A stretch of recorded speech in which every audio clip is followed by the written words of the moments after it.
Hey, Mr. Fortin here, and today we're talking about similar right triangles. Similar right triangles. What we have up top here is kind of our focus question of the day. Do similar right triangles have the same slope ratio? Slope ratio, okay? So we haven't talked about slope ratio at all this year, but we've definitely talked about ratios. When have we talked about ratios? That's right, similar figures, because corresponding sides of similar figures are in proportion, right? Would have the same ratio. We haven't yet talked about something called slope ratio. That's going to be today.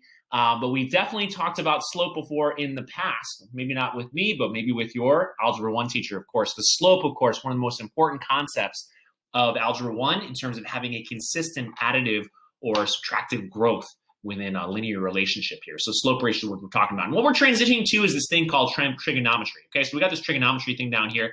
What's most famous about trigonometry, you're actually going to pick up this year in geometry. Trigonometry will come up again, Algebra 2, pre-calculus, calculus, other stuff like that. But in trigonometry, you learn kind of the most fundamental things about trigonometry, which are the trigonometric ratios, the three main trigonometric ratios. And wait a second, a triangle has three sides. Triangle has three sides. So anyways, slope ratio isn't the name of one of these trigonometric ratios that we're going to get to in a second, but it's going to tell us a lot about a trigonometric ratio that we're going to learn in the coming weeks here, okay? Anyways, let's go ahead and read through it. In Chapter 5, you looked for relationships between triangles and ways to determine if they are similar or congruent. Now you're going to focus your attention on slope triangles, which were used in Algebra 1 to describe linear change. Here's today's essential question. Are there any geometric patterns within slope triangles themselves that you can use to answer other questions? Okay, so can we apply the power of slope to help us answer things or generalize things, maybe about particular triangles, about similar right triangles for that matter? In this lesson, you will look closely at slope triangles on different lines to explore their patterns. So why don't we just get into it right now? Slope ratios, it's on. Trigonometry unit begins. You may find yourself living in a shotgun shack, and you may find yourself in another part of the world, and you may find yourself behind the. All right, so lots of reading on today's lesson. We got to get into it. We've got question 1A here. We got 16 slides. Just as a heads up here, 16 slides. We have question 1, 2, 3, 4, all that good stuff. We got it all here. So I think there are 4 questions, but someone broken out part A, B, C, D. So you'll get through it. I'm gonna do it along with you guys here. So I'm gonna break it out part by part here. All right, so first one here. Looks, we got this guy. You ever been to this guy? This is Pisa, a town in Italy here. For centuries, people have marveled at the Leaning Tower of Pisa due to its slant and beauty. Ever since construction of the tower started in the 1100s, the tower has slowly tilted south here, and it has increasingly been at risk of falling over. Okay, all right. So it looks like my angle here is like getting smaller and smaller as we're going down here. But anyways, it is feared that an angle of slant ever falls below 83 degrees, the tower will collapse, okay? So it looks like here, this is probably what it currently is right now, it looks like we have a 90-degree angle. That, of course, would be the height, right? The height from the grounds here, from the perpendicular to the grounds here. Of course, here, look, this looks like the slant angle, right? The slant angle right here. So if it ever falls below 83 degrees, okay, so let's say that that's 85 degrees, maybe that's 15 degrees up there. Okay, right. Well, 85, sorry, maybe it's 5 degrees up there. 85 plus 5 would be 90, would be cute here. But we don't want it to fall below 83 degrees here. Engineers closely monitor the angle at which the tower leans. With careful measuring, they know that the point labeled A, okay, this is the point up here, this is the point labeled A up here, in the diagram on right is now 50 meters off the ground. Okay, that's what sounds like our vertical height, right, from the perpendicular to the grounds, right? This distance from a plane here to this point here would be the length of the perpendicular from that point to the plane, which is the grounds here. The Earth is flat, right? No, it's not. Okay, A in the diagram is 50 meters off the ground. Also, they determines that when a weight is dropped from point A, okay, so if you're going to drop something, it's going to fall perpendicularly like this. It lands 5 meters from the base of the tower, okay, so we know that we have this. So the engineers have all kind of calculated this here, that this slant here is putting the person that's over here 5 meters over from where the bottom of this is, right? Where the bottom of this is here. So we have a right triangle. And this is what we can figure out is, well, maybe a question we can ask ourselves is, what is that angle? Is it 85 degrees? Is it 87 degrees? Well, it's still standing. It's over 83, we think. Okay? Question number A here, with the measurements provided, what can you deduce about the length of the building from point A to the grounds, right? So this is the building itself, not the vertical height here. We're talking about that's 50. So then the question is, what was the leaning tower piece kind of designed as? Or I guess it's maybe sunk in the ground a little bit here. But anyways, how long is this, right? This is my X right here. Okay, how would I figure that out? We've been doing that the past few days here. Well, this is a right triangle. That's the beauty of introducing a perpendicular here, right? Something dropped here would drop perpendicularly. And here we have a right triangle. X is the what? Is that a leg or a hypotenuse? X is the hypotenuse. Okay, so we have our hypotenuse that we're trying to find. So that's going to make our lives a little bit easier here when we try to solve this. Okay, so I'm going to show out the work here. Might as well type it in here. I want to know that 5 squared plus 50 squared. It's going to be in meters too. I can put meters in my final answer. Okay, that's going to equal X squared. Okay, that's what we're trying to figure out here. All right, what are you doing next? My guess is that you can probably do this pretty quickly.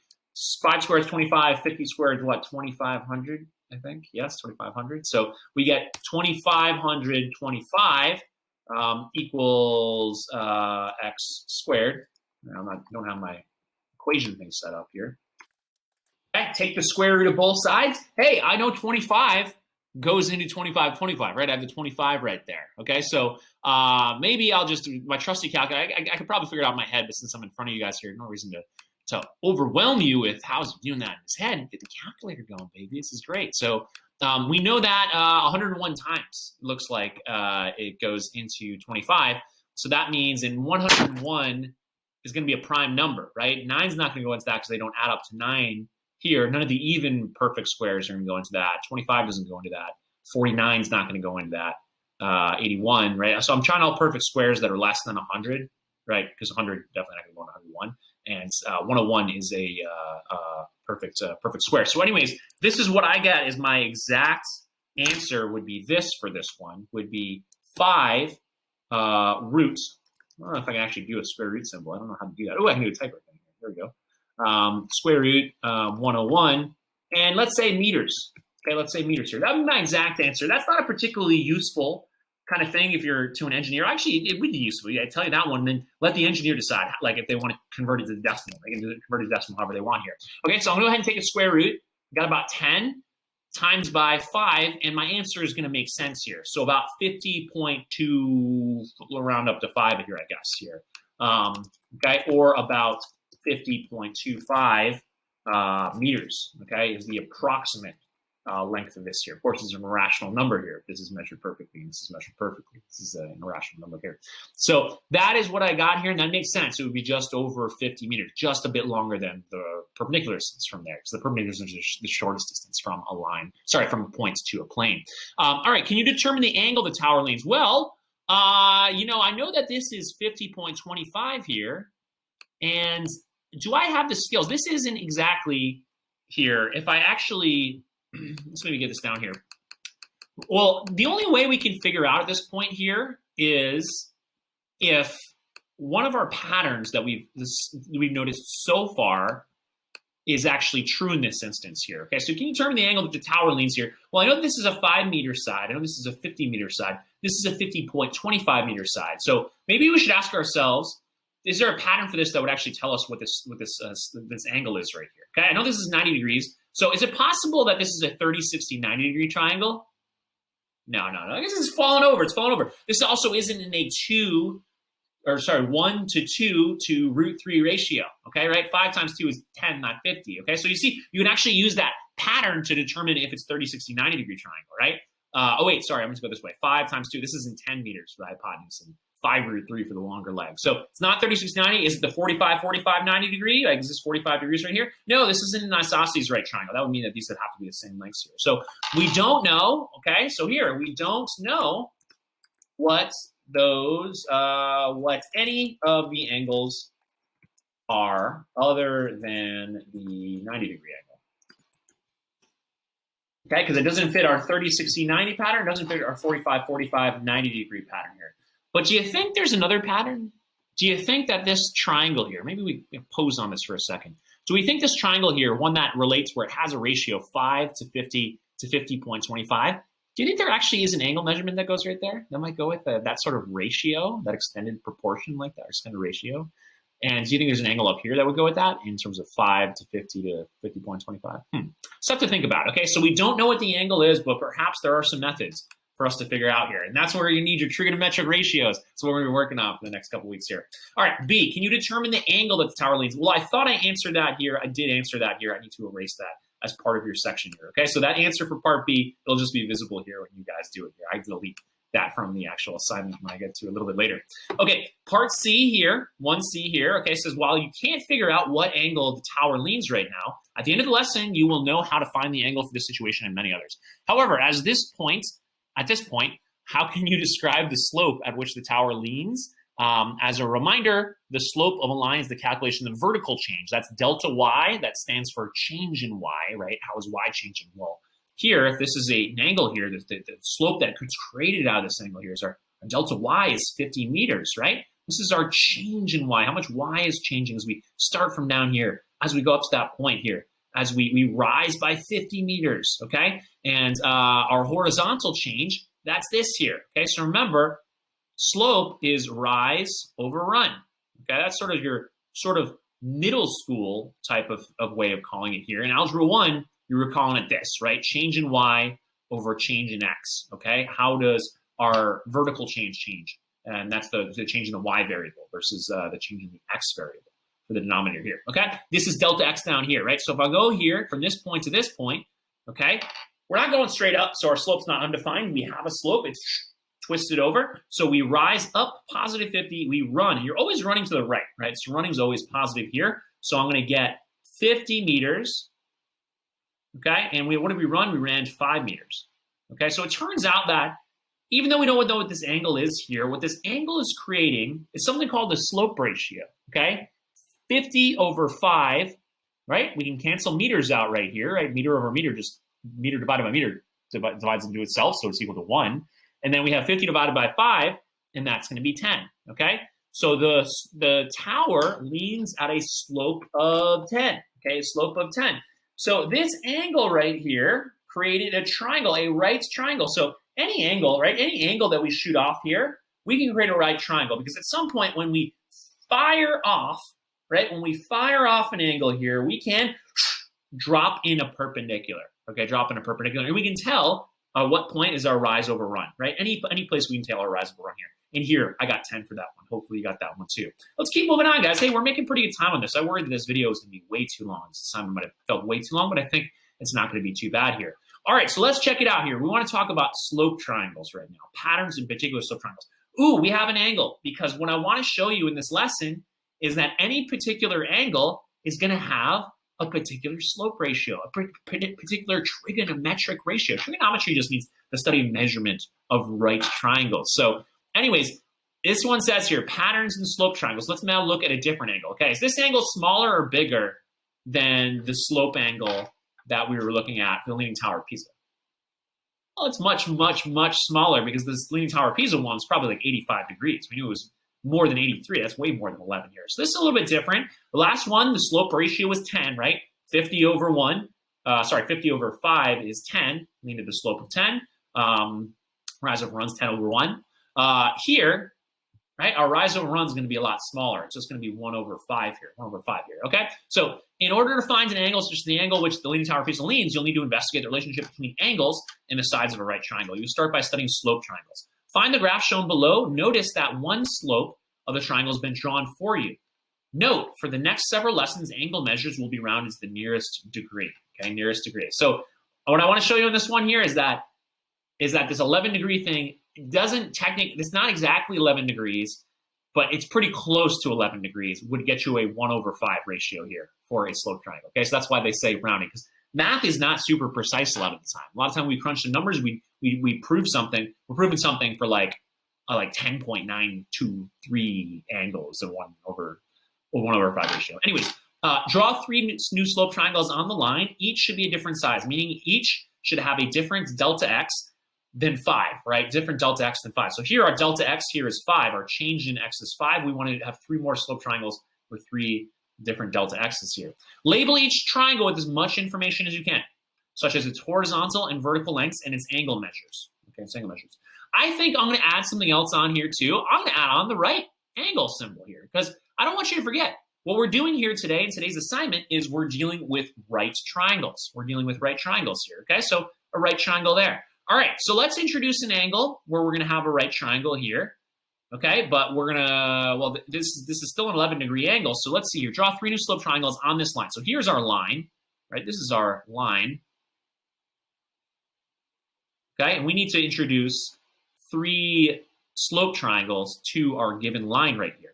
This is one slope triangle. We need to do another one. So my recommendation here is to find the lattice points. Okay, this is something that I always define in Algebra 1 here. You want to find your lattice points. That's going to make it easier to draw your slope triangles. Okay, remember this from drawing slope at all? Hope so. Okay, lattice points. They're called lattice points. Okay, so what a lattice is kind of like a web, right? A web. That's what word lattice means more broadly. If you're reading about somebody walking through the snow in snowshoes, they call those a lattice, right? Because it's lines crossing lines. So what you want to find here, this is a lattice point right here.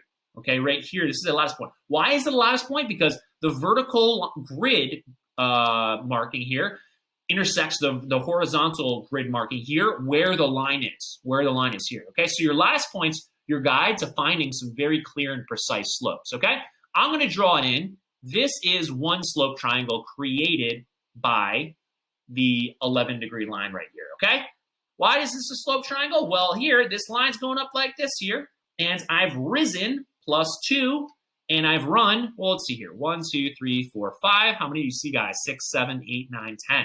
Okay, I've run 10 there. Okay, there we go. There's one. All right, let's do another one here. Let's do it in a different color. Okay, find another lattice point, will ya? Ooh, I got a lattice point. You get to see, find that lattice point right there? Yeah, I got that lattice point right there. Okay, so this one here looks like it's rise 3, run.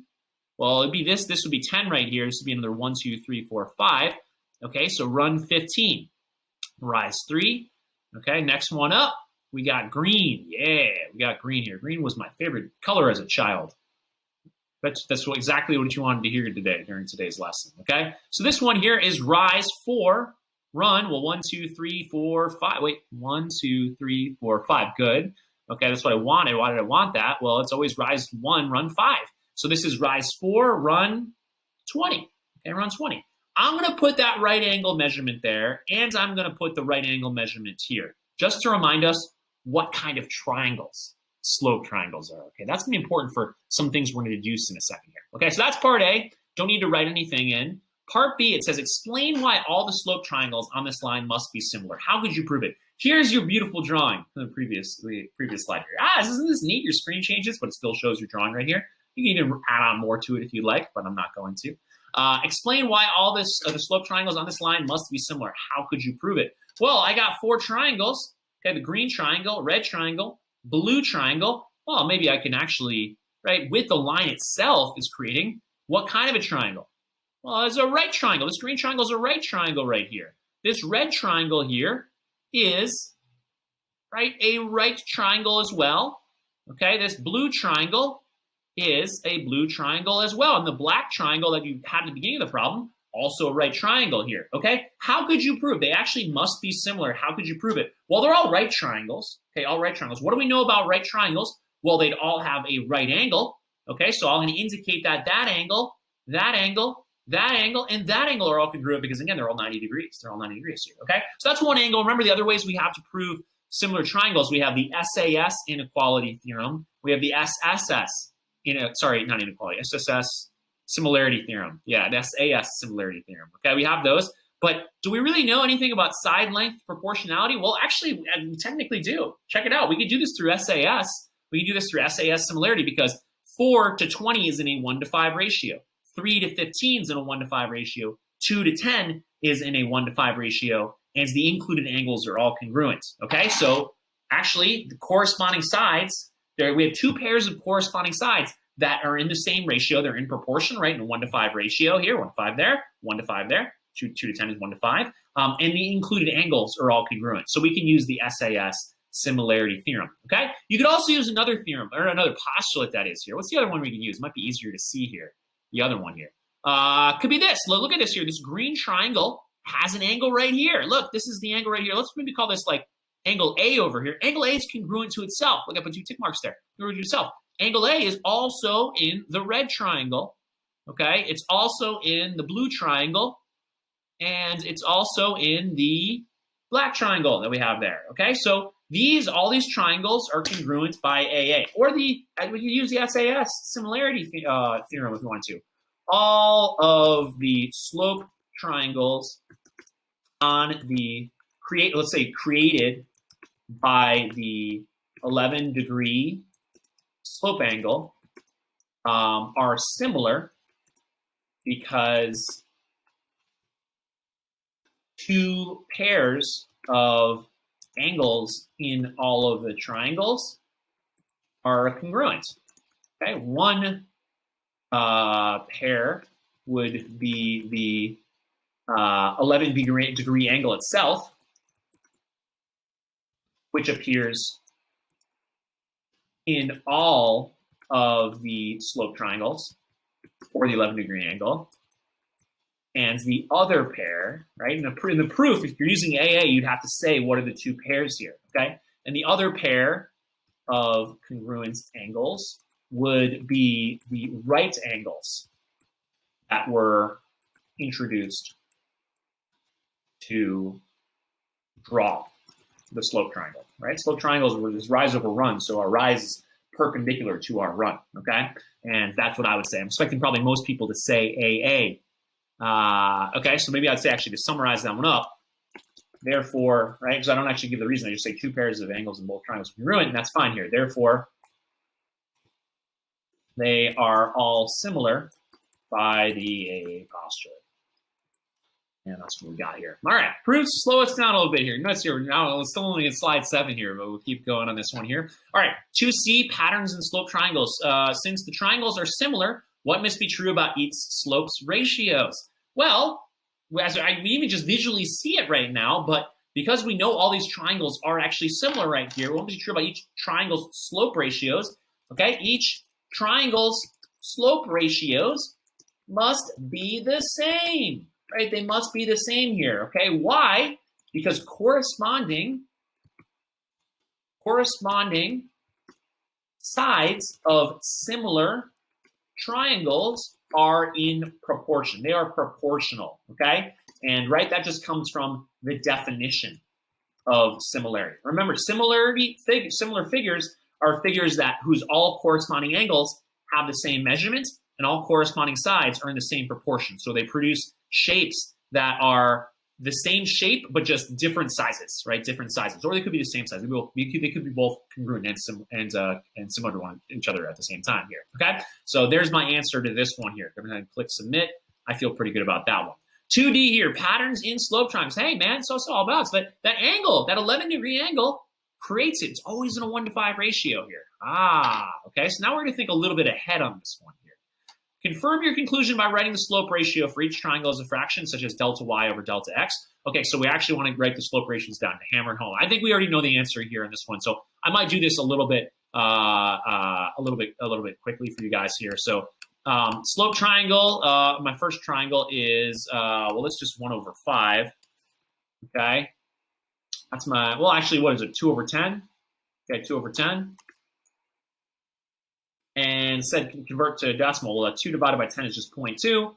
Okay, this is just hammering it home that that they're all the same. Okay, and so they're just making you go through this. To reiterate, did you notice this here? 3 over 15. We rise 3, we're in 15. What's that? We use that in the calculator, right? You use it in the calculator just to verify here. If you can't do that in your head, that's fine if you can here. 0.2, right? 0.2 here. 3 over 5, right? You can reduce that to 1 over 5. And then that's just pretty easy to know that that's 0.2. 0.2. Okay, and then here, last one here, slope ratio, my third triangle, I did 4 over 20, and that also would be 4 parts for every 20 parts, would be 0.2 of a part for every 1 part, right?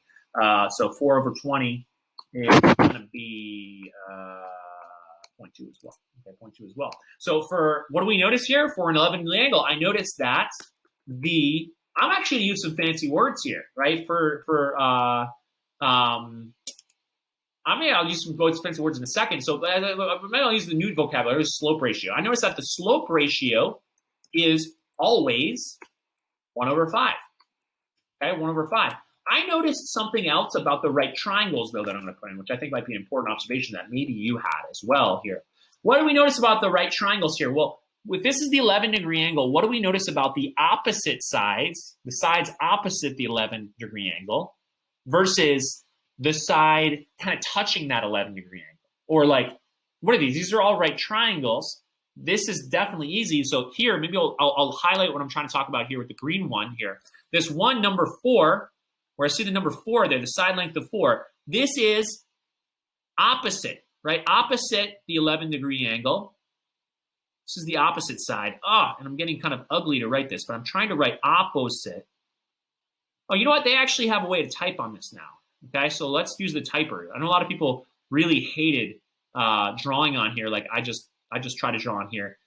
You can now type on it, which is really nice here. So I'll type this here for the 4 one. This is opposite the 11-degree angle.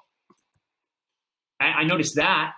This is opposite the 11-degree angle. What about the 20 here? Okay, 20 here. So 20, what word would we use for that? Well, this is opposite in a right triangle. The 4 is opposite. This here, we don't know what side this is yet. We don't know how long it is here, but is that a special part of the right triangle here? Okay, this right here, this is the hypotenuse.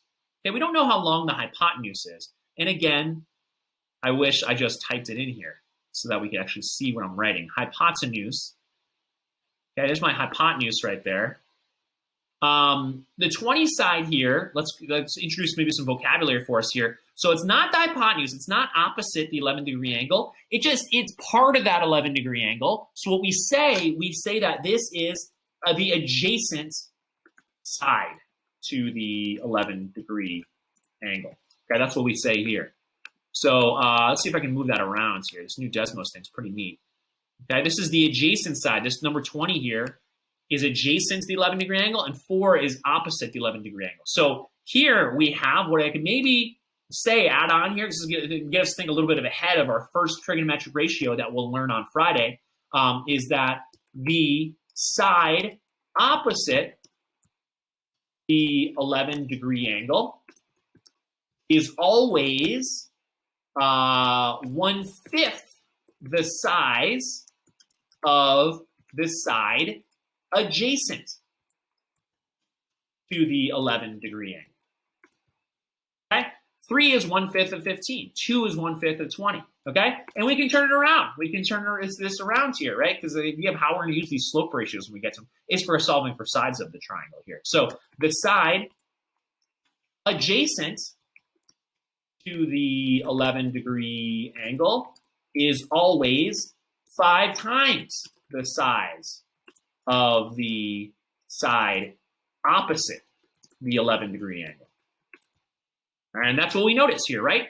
This adjacent side, 5 times larger than 3. This adjacent side here is 10, 5 times larger than 2. So I noticed that too. Hopefully I see some additional kind of ruminations from you on this and observations here that you kind of notice. Okay, over halfway done now, guys. It's going a little bit longer than usual. Like usual, you don't be supported by now here, but I get into this. I enjoy this. Why do this job if you don't enjoy doing the work? And I enjoy it so well. Okay, number 3A, using slope ratios to find missing triangle side lengths here. So Tara thinks that she sees a pattern in these triangles. So she decides to make some changes in order to investigate whether or not the patterns remain true. She asks, what if I draw a slope triangle on this line with a delta y of 6? Delta y of 6.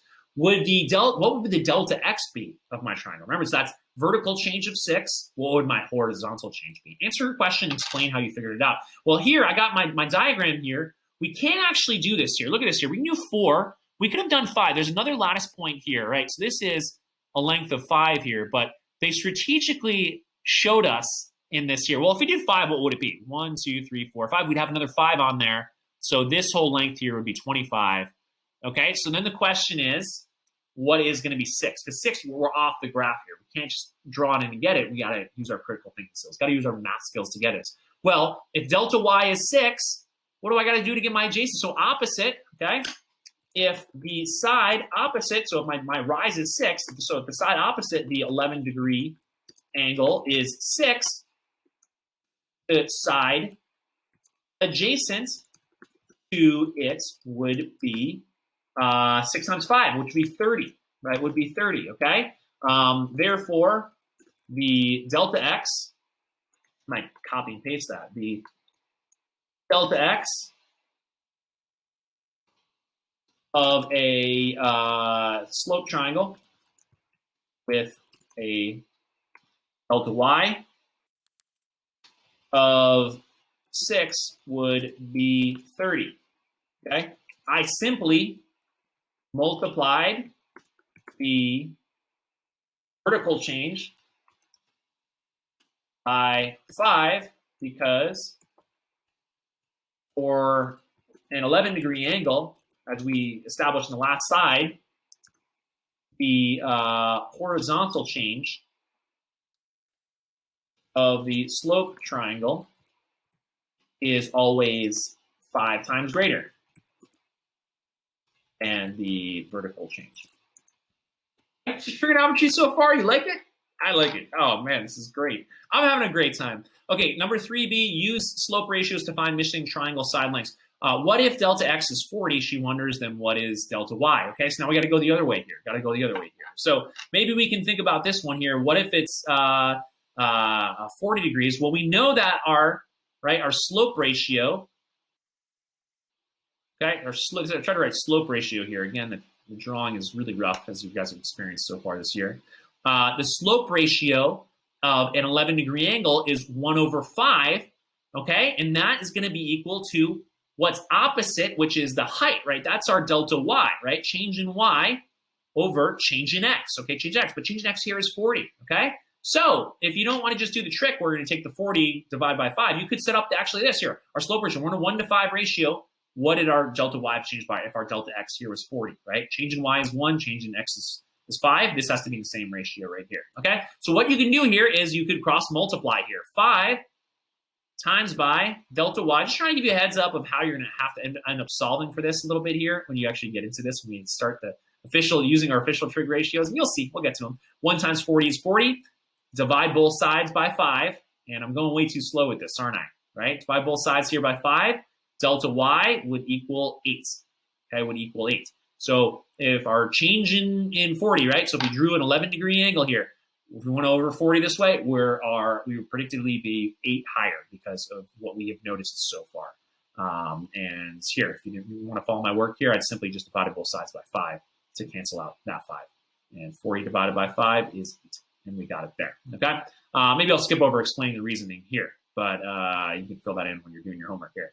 All right, number 3C, using slope ratios to find missing triangle side lengths. Tara wonders, what if I draw a slope triangle in a different line? Can I still use the same ratio to find a missing delta x or delta xy? Consider this question for a minute and explain to Tara what she could expect. So it says here, what if I draw a slope triangle on a different line? Can I use the same ratio to find a missing delta x or delta y value? Okay, so what if her line wasn't actually this, 11 degrees, okay? Let's say it's a little bit different. Let's say maybe it's like more like 45 degrees or something like that, okay? If it's 45 degrees or something like that.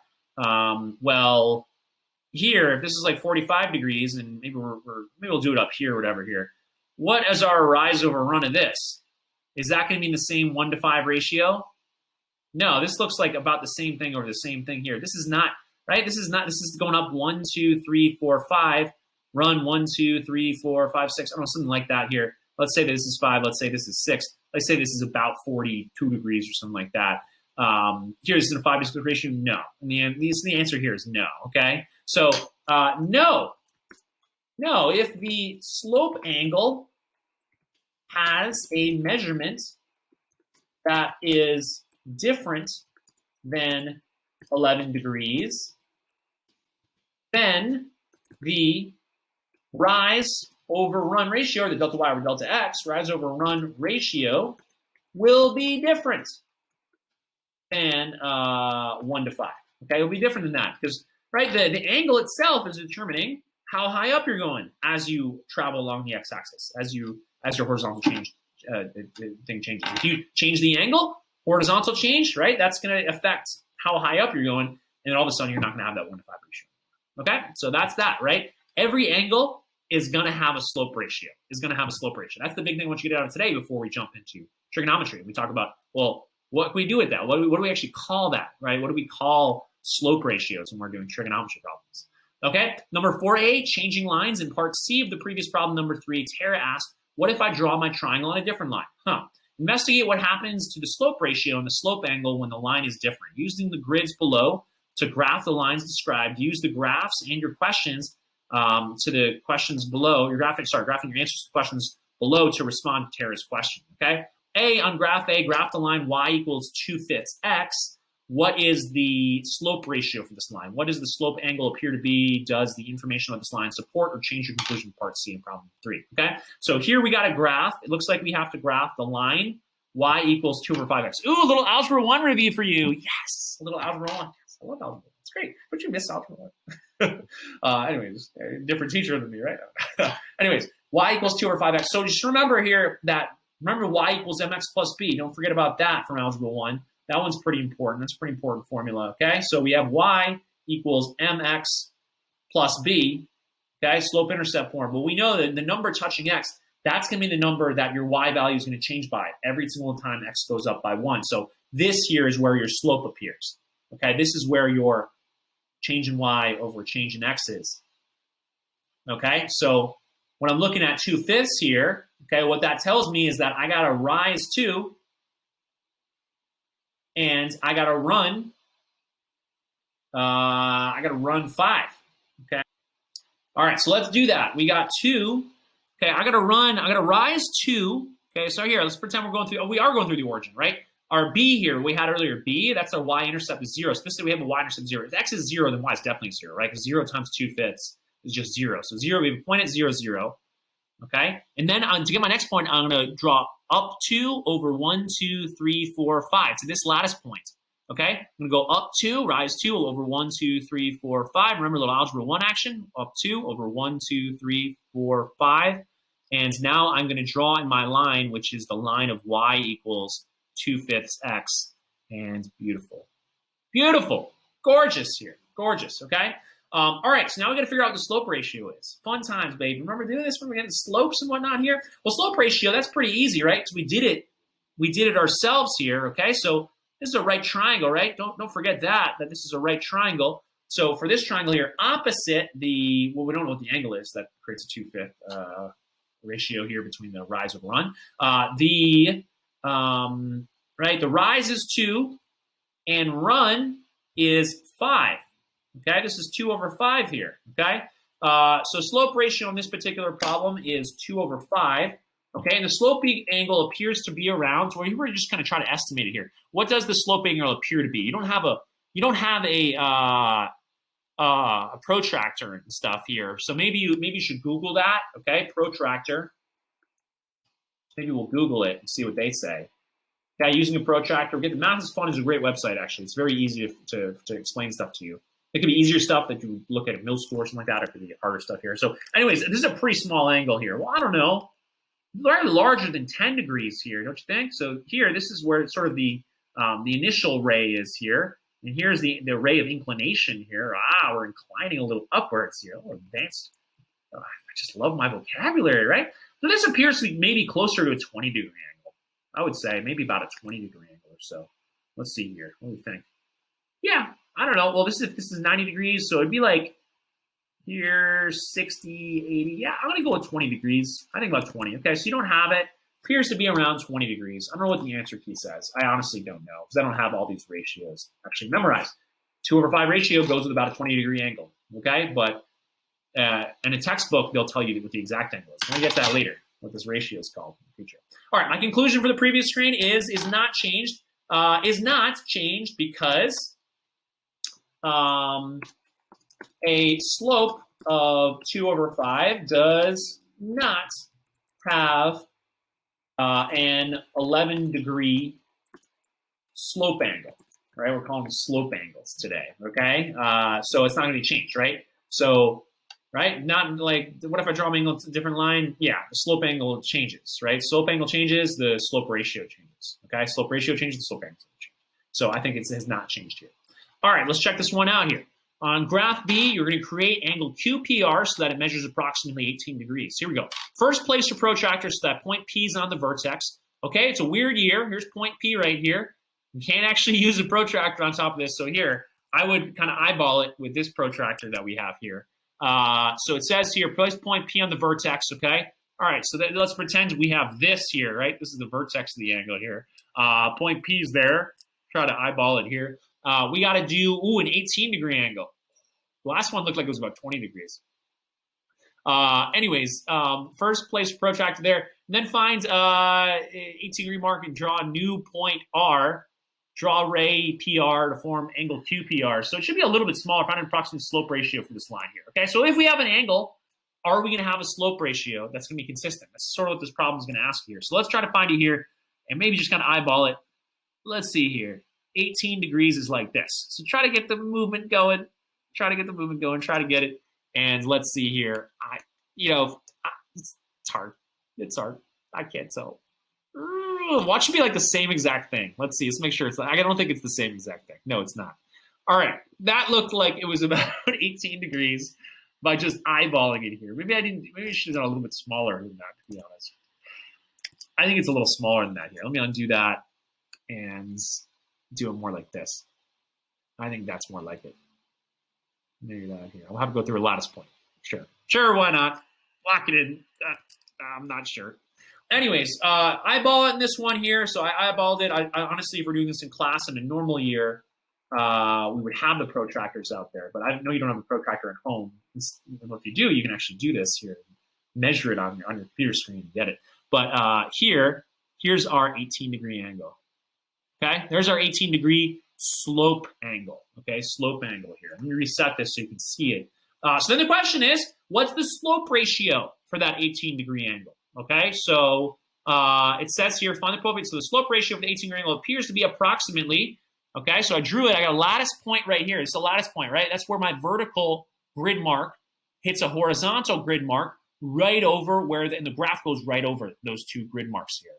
The graph crosses a lattice point here. So this is rise 2, okay, run 1, 2, 3, 4, 5, 6, 7, 8, 9, and it's a right triangle here. So my opposite, the 18-degree angle, is 2, and adjacent is 9. That gives me a slope ratio for an 18-degree angle is approximately 2 ninths, okay? Or about, if we want to use our calculator, we can get a decimal for that here. Approximately that, or about 0.222. Okay, so 18 degrees is larger than 11 degrees. And yeah, I eyeballed it. We are larger than that 0.2 slope ratio that the 11-degree angle had. Okay, so anyways, nothing changes about the thing that I inferred from earlier, which was that every slope angle is going to have, as long as it changes, is going to have a different slope ratio. Okay, and vice versa. Different slope ratios will have different slope angles here.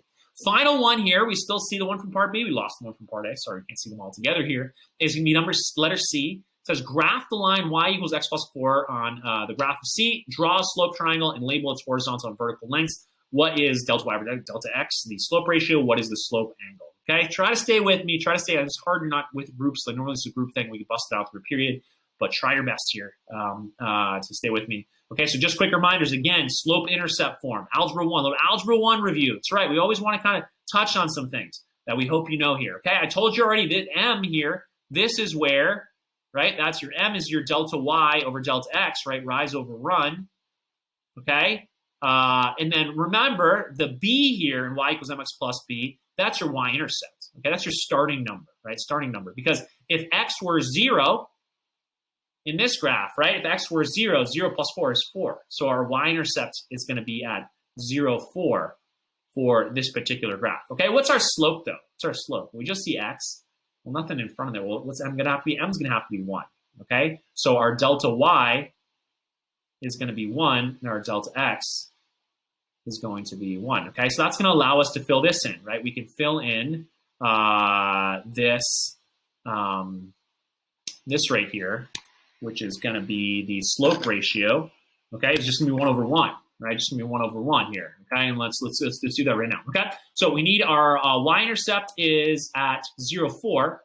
Okay, so we'll do that down here. 1, 2, 3, 4. Okay, I mean, I could draw the graph here so we know I've scaled it here. And then we're going to rise 1, run 1, rise 1, run 1, rise 1, run 1. So I can really choose a lattice point anywhere along here to help me draw the line. I'm going to do this one because it's kind of far off.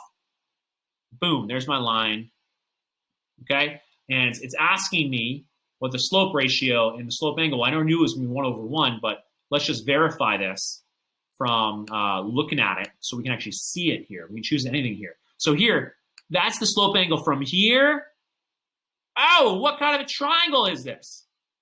We've seen this, guys. Oh, we've seen this triangle so far. Okay, check this one out here. This is what type of a right triangle? You awake? You staying with me here? I don't know. It might be late at night while you're doing this, and I hope you're awake. You're doing math homework right now. Okay, this is 1, 2, 3, 4, 5. And check it out here. Run was 5. Rise is 1, 2, 3, 4, 5. This is an isosceles right triangle. Okay, so this here would be a 45, 45, 90. I hate the writing on here so bad. So much. Okay, 45, 45, 90 degree right triangle. So actually, hey, I know that this length here, right? I actually know the hypotenuse in this one here. This would be 5 root 2. That's the distance between these 2 points. Check it out here. From here to here, our distance is 5 root 2, but we've risen 5. We've run 5, okay, right? 45, 45, 90 degree shortcut right there, okay? So this isn't a 1-to-1 ratio. This isn't a 1 to root 2 ratio, 1 to root 2 ratio. So yeah, we're going to be dealing with ratios. In particular, the only reason why we know that is because of the slope angle. Slope angle was 45 degrees, okay, 45 degrees. And I can get there. You can actually prove that's 45 degrees. If our line here has a slope of 1, then we're going to know that this is going to end up being congruent to that. The rise can be the same as the run. That's true by the ITT. These 2 angles are congruent. It's a right angle here. That means these split the 90 degrees. They're 45 degrees each. That's it, right? That's it. That's what you're going to follow here, okay? Slope angle is 45 degrees. Ooh, that's a neat one. Is that the last one we had to do? That one was kind of a neat one for us to kind of land on here. All right, this is still driving me nuts. Why is that up there?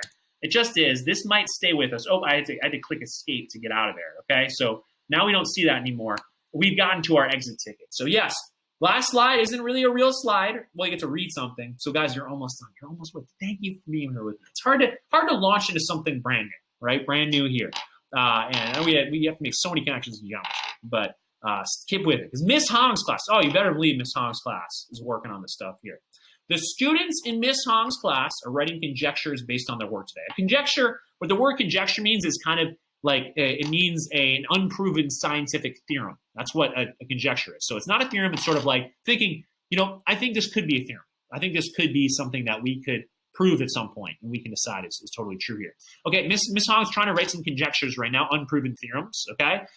Decide if you agree or disagree on the conjectures below. Explain your reasoning. All slope triangles have a ratio of 1 to 5. Heck no, I disagree. That only goes with the 11-degree angle, okay? 11-degree angle has a 1 to 5 ratio between its rise or run, or its opposite side of the right triangle and its adjacent side.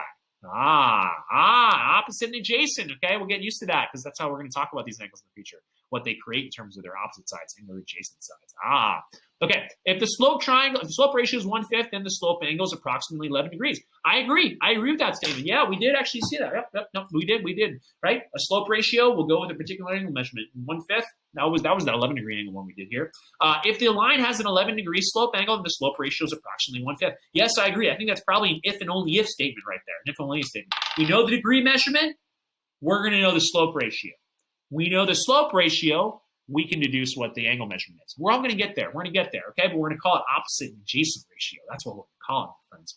All right, last thing here, part D, different lines will have different slope angles and different slope ratios. I disagree. Did you write I agree? It's I disagree. That's it here. That's it. It's a trick question. You're talking to groups like, you know what? I'm going to go with I disagree. Different lines will have different slope angles, different slope ratios. That's true for a lot of lines, okay? For instance, let's do that 45-degree angle line again. That's like this. Nope. I don't have my line setting up here. All right, let's choose this one. 45-degree angle, like that. All right, there's a 45-degree angle, okay? So obviously my slope, my 45-degree angle, okay, is going to be, this is my 5, writing 5, okay? So my slope is 1. I'm going M for my algebra 1 there. Yeah. Slope ratio is 1. But, another thing, like this would be what? This would be, this line here would be much different than that. It would be like, what is this here? -1, 5. So this would be -1/5. So obviously these ones are different. Okay, different lines will have different slope angles and different slope ratios. So this is being an example of that. So this seems like this statement is true. Okay, this statement is true. But I can think of a counterexample. Can you think of a counterexample? One where different lines would actually have the same slope angles and have the same slope ratios. Can you think of that? What would that be? What have you learned about slopes so far in life, right? In lines. There's a particular special situation where two different lines would have the same slope angles and different slope ratios. So let's clear this out here. Can we think of another line here? Well, what about this line? I'll do it in red. What about another line on our coordinate axes, our coordinate plane, that also has a 45-degree angle? What do these lines look like here? I know this is a weak sketch here. Yeah, we got some parallel lines. Yep, parallel lines. Parallel lines, yeah, you better believe parallel lines would have the same slope ratio and the same angle. Okay, and the same angle. So yeah, this is the only really tricky one I'd say down here below that you're ready to think about. So hopefully you got this one here. Maybe I'll explain all of them. It says explain your thinking. So part A, the ones in part 3, was it number 3 or number 4? The ones in number 4 didn't have a 1:5 slope ratio, so that's why I said I disagree. So I disagreed. Okay, B and C. Yes, we did see that a slope ratio of 1:5 goes with an 11-degree slope angle. And finally, D. This statement would be true unless the lines were parallel to one another, in which case they would have the same slope angle, right? We would draw right triangles on there that were the opposite to adjacent comparison were the same here. They would have the same slope angle and therefore same slope ratios as one another, despite being distinctly different lines. Right, these ain't the same line right here. That's not the same line as that line because they're located in different places. They don't intersect. They're coplanar. They're parallel to one another. There's your exit ticket. Okay. Thank you for watching. I know that it might have felt like a lot, kind of seeing some new stuff here, but there's not really much you really need to keep track of. You just need to get through it here and just kind of know what a slope angle is. Know what a slope ratio is. Maybe you heard my ideas about opposite over adjacent comparisons when you have a particular angle measurement here. So anyways, this concludes today's lesson. Welcome to trigonometry. Just had to get it done. We'll maybe talk more about this on Friday, talk more about the particular ratios that we're going to focus on this year. Welcome to trigonometry. The word trigonometry comes from the Greek words that mean triangle measurement. So this comes from the early Greeks as well here, triangle measurement here. So our study in this book is going to be limited to the trigonometry of right triangles, which is really the core thing that everybody has to know going into college, right? Hey, what is a trig thing? Walk with somebody at a trig party. Yeah, you have trig parties in college. You will. And be like, what are the 3 ratios again? Oh, man, you're here at the trig party. I can tell you right away. Anyways, at this point, we hope you understand that the angle of a triangle will help determine the ratios and sides of the triangle and vice versa. For additional information, please read the math notes box below, which introduces how mathematicians use Greek letters to name angles and diagrams. Have a great rest of your day, and I will see you on Friday, okay? Hopefully you have a good rest of your day here. Here's just a little bit more of this. Lessons usually has little math notes at the end here, which you can read and ponder and think of here. But yeah, talking about slope in the line, delta y over delta x, you kind of already know that. Hope from algebra 1, just a bit of review there. The thing that I really wanted to point you out to this one here is that a side length in a triangle is missing. It's given a lowercase letter. We've seen that with A, B, and C, right? A squared plus B squared equals C squared. Another thing I want you to read down here is that sometimes you need to distinguish between an unknown side length, right? So this could be side C here, this could be side B here, this could be side A here. You need to distinguish between those missing side lengths. And what we're going to see now, we're going to have a lot of missing angles. Okay, missing angles here. So if this were A, this were B, this were C, we wouldn't want to name this angle D, E, and F, right? D, E, and F, because lowercase letters go with side lengths, not angle measurements, okay? So mathematicians, just to give you a heads up, mathematicians name angles not in terms of the letters we use, right? In our alphabet, they use them with Greek letters, okay? Greek letters in the Greek alphabet. And if I escape this and go back, I can show you what that looks like. No, I can't. Greek letters. So theta, this is the symbol for theta right here, okay? Theta is this guy right here. So maybe I'll redraw it down here. Boom. We get an angle. Boom. We get a triangle here. Okay, this is side length A. This is side length B. This is side length C. What they'll say is, tell me what the angle is, and they'll give it a Greek letter, not one of the letters that we use, okay? And what this letter is theta. Okay, theta. It's pronounced theta. Theta, theta, theta. Two other Greek letters that commonly get used as angles, right? We got three sides. That's why I use A, B, and C for the side lengths.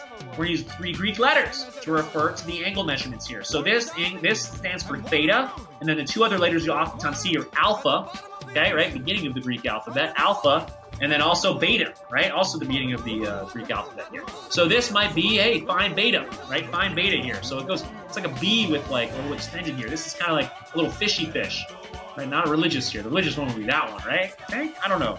Anyways, this is, give me alpha, right? What's alpha? What's the measurement of alpha? That kind of thing here, okay? So just want to point that out. When a right triangle is oriented like a slope triangle, such as the one on the diagram above, the angle the line makes with the horizontal side of the triangle is called a slope angle, okay? So here's our slope angle. So another thing that might be worth pointing out, I'm trying to get you on this lesson here, is that this is our slope angle, okay? And this would be, A would be the opposite side to the slope angle, okay, of theta, okay? And here, B would be the, right, because we're touching that, right? Side B is part of theta. This would be called the adjacent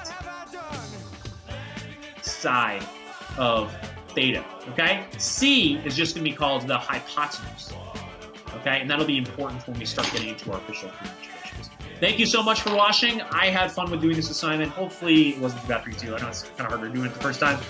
Listen, if you have any questions, take care.